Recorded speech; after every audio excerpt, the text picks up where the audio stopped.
La quatrième adaptation du plan directeur cantonal permet de mettre en œuvre la loi sur l'aménagement du territoire, la fameuse LAT que la population a votée en 2013. Et cette loi vise à éviter à l'avenir le mitage du territoire, à amener davantage les gens vers les centres et les infrastructures, plutôt que de construire des routes jusqu'à la dernière villa au bord de la forêt. Ça veut dire qu'on doit repenser son territoire dans un horizon temporel.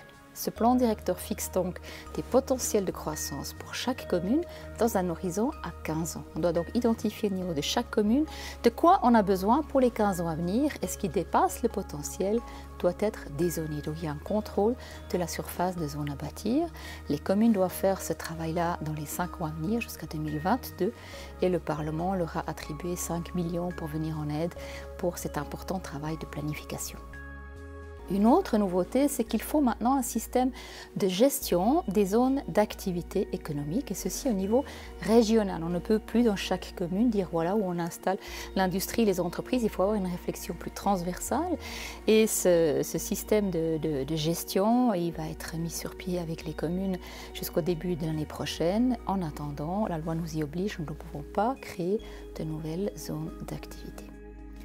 Le troisième point, c'est la protection des bonnes terres agricoles, ce qu'on appelle les surfaces d'assolement.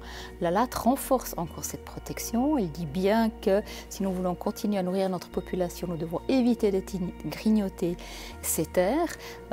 C'est donc plus restrictif par le passé. Et là aussi, on devra prioriser des projets selon leur importance cantonale aussi longtemps que nous n'avons pas retrouvé une réserve grâce au dézonage de terrains qui pourront servir l'agriculture à l'avenir. Le dossier a été envoyé à la Confédération parce que le Conseil fédéral doit vérifier que notre planification est conforme à la loi fédérale et à la volonté populaire.